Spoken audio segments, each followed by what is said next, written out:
Yes po mga kabarangay, muli po isang magandang araw po sa ating lahat. Kumusta po kayo? Long time no hear. Pero bago po ang lahat, congratulations po sa lahat po ng nakapag-ipon na po ng mga silver. Ito po kasi yung mga kinokontent ko talaga. At talagang pataas na po ng pataas. Congratulations po sa mga nakaipon na nito nung nasa $30 $30 per ounce pa lamang.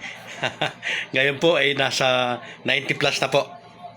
At ang prediction po ay maaaring umabot po ito ng $100 or higit pa. So, ipon pa rin po. Pwede pa rin po kayong makabili. Kaya lang, pahirapan na po yung pagbili ngayon dahil hinuhoard na po ng iilan. Yes po, muli po ang topic natin. Matutuloy ba ang election, barangay at SK election sa November 2, 2026? Mga kabarangay, kung inyo pong natatandaan, binanggit ko po na maaaring oo, maaaring hindi. Maaaring iusog lamang ng konti. Pero sa mga napapanood ko po, sa mga eksperto, pagdating po sa election, yes po, posible po na. At syempre po, muli, bago ang lahat, ako po ay nag-aanyaya sa mga hindi pa po nakapag-subscribe sa aking channel. Kayo po ay aking inaanyaya na mag-subscribe. Pakiclick po ang notification bell at all para palagi po kayong updated sa aking mga bagong videos.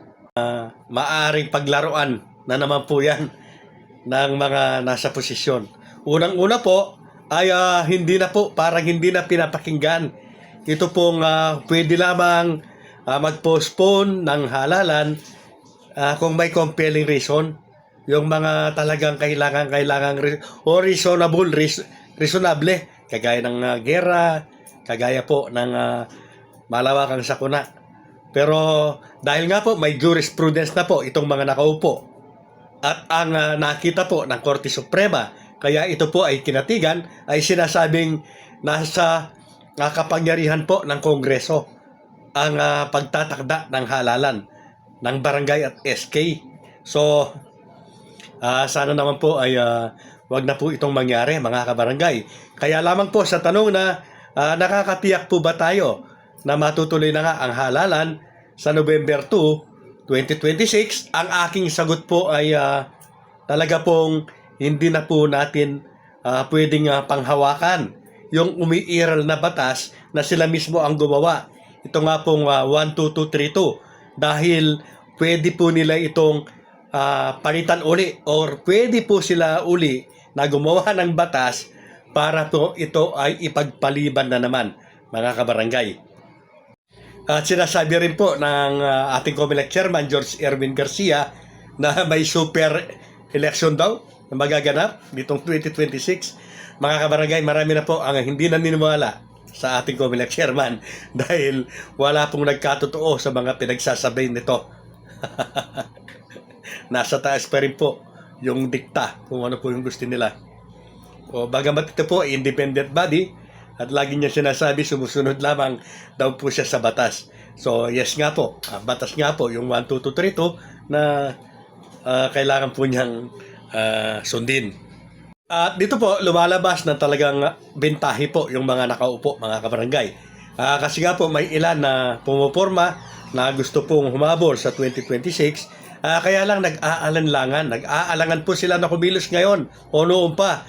Dahil hindi nga po sila nakakatiyak kung matutuloy na nga po itong November 2, 2026. So, matirang matibay na lamang po dito, mga kabarangay. Ang lagi ko po kasing pinapayo ay laging kailangan nakahanda. Matuloy man o hindi, kailangan nakahanda ka, yung may ginawa ka. Yan po yung dapat natin gawin, mga kabarangay, yung mga aspirante po. Dapat huwag kayong mawalan ng pag-asa. Darating din yan. Malalaman din natin kung ipopostpone ba nila uli o itutuloy na po.